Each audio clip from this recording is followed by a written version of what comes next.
శ్రీ చైతన్య విద్యా సంస్థలపై BJYM vice president Mahesh నిప్పులు చెరిగారు. 10 ఏళ్లలో శ్రీ చైతన్య విద్యా సంస్థలో వందల సంఖ్యలో విద్యార్థులు చనిపోయారని ఆరోపించారు.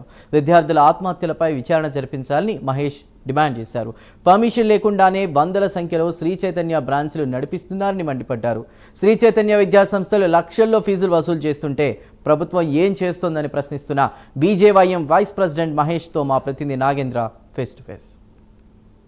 రోజు రోజుకు పెరిగిపోతున్నటువంటి ప్రైవేట్ విద్యా సంస్థల ఆగడాలకు సంబంధించినటువంటి అంశంలో ప్రధానంగా మనతో మాట్లాడేందుకు బీజేవైఎం వైస్ ప్రెసిడెంట్ మహేష్ గారు ఉన్నారు. మాట్లాడించేటటువంటి ప్రయత్నం చేద్దాం. సార్ చెప్పండి, తెలంగాణ రాష్ట్రంలో ప్రధానంగా శ్రీ చైతన్య విద్యా సంస్థల ఆగడాలు రోజు రోజు పెరిగిపోతున్నటువంటి పరిస్థితి ఉంది. ఎటువంటి పర్మిషన్ లేకుండానే వందల సంఖ్యలో బ్రాంచులు ఉన్నాయి. ఎటువంటి ముఖ్యంగా అటు ఫైర్ సేఫ్టీ కానీ మరొక వైపు ఆట స్థలాలు లేకుండా ముఖ్యంగా అపార్ట్మెంట్ల పరిధిలోనే కాలేజీలను ఏర్పాటు చేసి విద్యా సంస్థలు నడిపిస్తున్నారు. దీనిపైన అటు ప్రభుత్వం కానీ అదేవిధంగా విద్యాశాఖ కానీ ఎటువంటి చర్యలు తీసుకోవడం లేదు. దీని మీద ఏమంటారు? ప్రభుత్వం పూర్తి స్థాయిలో విద్యారంగాన్ని కట్టడి చేయడంలో, విద్యారంగాన్ని గాడిలో పెట్టడంలో విఫలమైంది. ఎందుకంటే ఈ రాష్ట్రానికి ఒక విద్యాశాఖ మంత్రి ఉండాలి. అతిపెద్ద శాఖ విద్యాశాఖ అని ఎప్పుడూ రాజ్యాంగం రాసినప్పుడే ఈరోజు విధానసభ శాసనసభ విధానాల్లోనే క్లియర్గా మెన్షన్ చేయడం, మంత్రివర్గంలో చాలా క్లియర్గా విద్యాశాఖ మంత్రివర్గం ఉండాలని చెప్పారు. ఈ రాష్ట్రానికి విద్యాశాఖ మంత్రి లేరు కాబట్టి విద్యా సంస్థలు ఇంకా రెచ్చిపోయి ఈరోజు విద్యార్థులను ఇబ్బంది పెడుతుంది. ఎందుకంటే చెప్పుకునే దాన్ని పట్టించుకుంటే నాదులు లేని కారణంగా ఈ రాష్ట్రంలో గతంలో ఎన్నడూ లేని విధంగా ఈ సంవత్సరంలో సుమారుగా చైతన్య లాంటి కొన్ని విద్యా సంస్థల్లో, కార్పొరేట్ విద్యా సంస్థల్లో మీరు ఇమాజిన్ చేయరు, మోర్ దెన్ 300+ విద్యార్థులు చనిపోయారు. సూసైడ్లు చేసుకొని చనిపోయారు, ఫుడ్ పాయిజన్ అయి చనిపోయారు, ఇంకా రకరకాల కారణాల చేత ఆత్మహత్యలు చేసుకున్నారు విద్యార్థులు. ఇవి ఏవి కూడా ఈ రాష్ట్ర ప్రభుత్వానికి కనబడట్లేదా అని ఫస్ట్ ప్రశ్న నేను సూటిగా వేస్తున్నాను. తర్వాత పర్మిషన్లు లేనటువంటి బిల్డింగ్స్ని కోకలడు, మాదాపూర్, కుకట్పల్లి, అమీర్పేట, దిల్సుఖ్నగర్ ఏరియాలు చూస్తే అన్ని అపార్ట్మెంట్లే. ఆ అపార్ట్మెంట్కు బోర్డు ఉండదు, పేరు ఉండదు, ఊరు ఉండదు. ఒకటే పేరు మీద ఒక బ్రాంచ్లో పర్మిషన్ తీసుకొని ఇష్టమైన రకరకాల బ్రాంచ్ల మీద ఇగో క్లాసులు నడిపిస్తూ అడ్మిషన్లు తీసుకొని ఇగో విద్యను వ్యాపారం చేయడము గతంలో కంటే ఇంకా పెరిగిపోయింది కాంగ్రెస్ సర్కార్ వచ్చిన తర్వాత. ఎందుకంటే పేదలకు మంచి నాణ్యమైన విద్య ప్రభుత్వ పాఠశాలలో, ప్రభుత్వ కళాశాలలో అందడం లేదు. కాబట్టి ఆప్షన్ లేక అప్పో సప్పో తెచ్చి నా భవిష్యత్తు ఎట్లాగో ఇట్టుంది, నా కొడుకు భవిష్యత్తు మంచిగా ఉండాలని చెప్పేసి ఈరోజు కార్పొరేట్లో జాయిన్ చేస్తే శవమై ఇంటికి వస్తున్నటువంటి పరిస్థితి చూసి తల్లిదండ్రులు లబోదిబం అని చెప్పేసి బోర్ను విలపిస్తున్నటువంటి బాధ ఈ ప్రభుత్వానికి కనిపించట్లేదు. ఆమె ఒక నేరళ్ళ శారద అని చెప్పేసి ఉమెన్ కమిషన్ వేసారు. ఆమె అన్నీ వీళ్ళ ప్రభుత్వమే కదా. చైతన్య కాలేజీ పోతుంది, నారాయణ కాలేజీ పోతుంది, ఆ వంటశాల పోతుంది, ఈ వంటశాల పురుగులు ఉన్నాయని చెప్పేసి పురుగులు పట్టుకొస్తుంది, ఆ గదిలో పోతుంది, ఇట్లా బొద్దింకున్నది పట్టుకొస్తుంది, బాత్రూంలో పోతుంది, దీన్ని బల్లి ఉందని పట్టుకొస్తుంది. 30 ఏళ్ళ నుంచి గిదే మొత్తుకుంటున్నాం తల్లి. మేము ఏబీవీపీలో పనిచేసినాం, ఏబీవీపీలో ఉన్నప్పటి నుంచి గిదే మొత్తుకుంటున్నాం. ఈ కార్పొరేట్ కళాశాలలు మొత్తం మురికి కూపాలు, ఇక్కడ డీన్లు కాదు ఉండేది, డాన్లు. పేరెంట్స్ తల్లిదండ్రులను కొడతారు, డబ్బులు ఇవ్వకపోతే, డబ్బులు ఫీజులు చెల్లించకపోతే వాళ్ళపైన దాడులు చేస్తారు, ఏమన్నా ప్రాబ్లం ఉందని ప్రశ్నిస్తే కొడతారు, వాళ్ళే కేసులు పెట్టి ఇబ్బంది పెడుతుంటారు అని చెప్పి మేము రెగ్యులర్ మొత్తుకుంటున్నాం.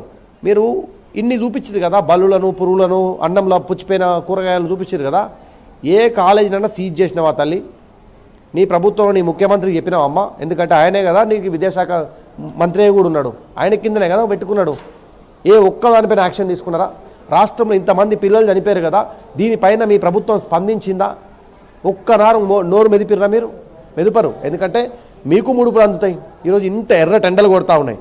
ఈ ఎర్ర టెండల్లో పిల్లలకు హాలిడేస్ అనేది ఉంటుంది, వేసవి సెలవులు అనేది ఉంటుంది. వేసవి సెలవుల్లో ఆట విదుపు సమయాల్లో వాళ్ళు ఇళ్ళకి వెళ్ళిపోతారు, ఊర్లో ఉంటారు, ఫ్యామిలీతో కుటుంబాలతో కలిసి గడుపుతారు, 4 రోజులు రెస్ట్ తీసుకుంటారు. మెంటల్ ప్రెషర్ ఉంటుంది కాబట్టి. ముఖ్యంగా ఇంటర్ బోర్డు తాజాగా ఒక సర్క్యులర్ జారీ చేసింది. ఇంటర్ విద్యార్థులకి మార్చి 30 నుంచి జూన్ 1 వరకు కూడా వేసవి సెలవులని. ఈ సర్క్యులర్ జారీ చేసిన తర్వాత శ్రీ చైతన్య కళాశాలలో దాదాపు మేము 1 వీక్ పాటు గ్రౌండ్ రిపోర్ట్ చేసాం. ఎక్కడ చూసినా సరే అన్ని బ్రాంచ్లలో ఇంటర్ విద్యార్థులకు స్పెషల్ క్లాసులు చెప్తున్నారు. ఇదేంటని ప్రశ్నిస్తే వాళ్ళకి దాటవేసేటటువంటి ప్రయత్నం చేస్తారు. ఎందుకని ఇంటర్ బోర్డును పట్టించుకోవడం లేదు, అటు ప్రభుత్వం ఏం పట్టించుకోవడం లేదు. అసలు శ్రీ చైతన్యకు సంబంధించి ఏం చేస్తే వాళ్ళు లైన్లోకి వస్తారు?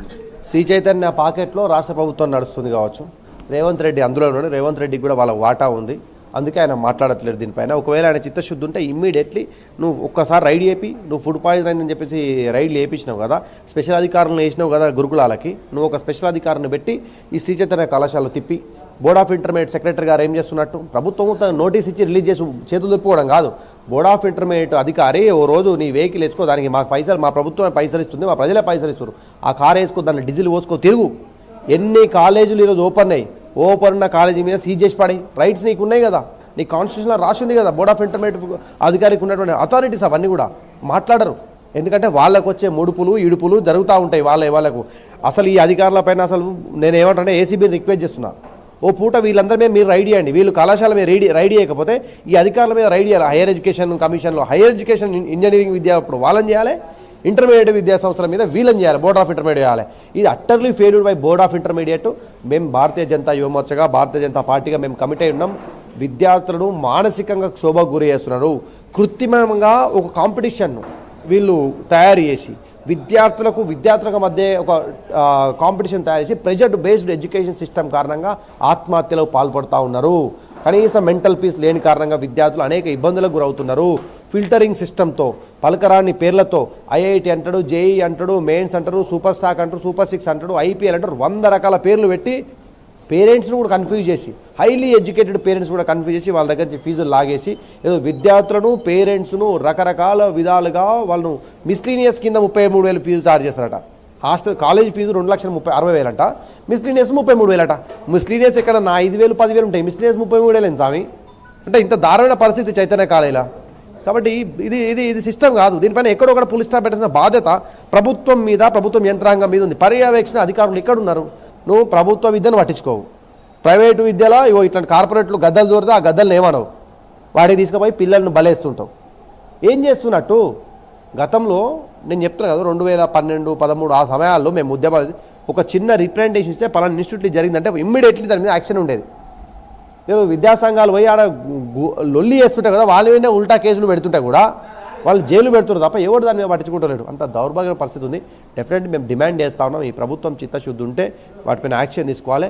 లేని ఎడల భారతీయ జనతా పార్టీ, భారతీయ జనతా యువమోర్చా ఆధ్వర్యంలో మీ కళాశాలల ముందే వేలాదిగా వచ్చి ఆందోళన చేస్తాం. పిల్లలు చనిపోయిన పేరెంట్స్కు ఒక ప్రత్యేక కమిటీని వేసి ఆ కమిటీ ఒక నివేదిక తీసుకొస్తుంది. దాని ప్రకారం మిమ్మల్ని గురగుర గుంజుకపోయి నేషనల్ హెచ్ఆర్సీ కమిషన్లో పెడతాం. మిమ్మల్ని ఏమనుకుంటారో బిడ్డ, మీరు అనుకుంటారేమో మేము ఇక్కడ అప్పుడు కేసీఆర్ను మేనేజ్ చేసినాం, ఇప్పుడు రేవంత్ రెడ్డి మేనేజ్ చేస్తాం, board of intermediate secretary manage చేస్తాం. ఢిల్లీ ఉంది, ఢిల్లీలో కమిషన్ ఉన్నాయి, పిలుస్తాయి మిమ్మల్ని గుంజుతాం. గుర్తుపెట్టుకో, హ్యూమన్ రైట్స్ కమిషన్లో వేయకపోతే మా పేరు ఇంకోటి కావాలి, బాలల హక్కుల కమిషన్ కూడా మేము పట్టుకపోయి పెడతామని చెప్పి సందర్భంగా తెలియజేస్తా ఉన్నాం.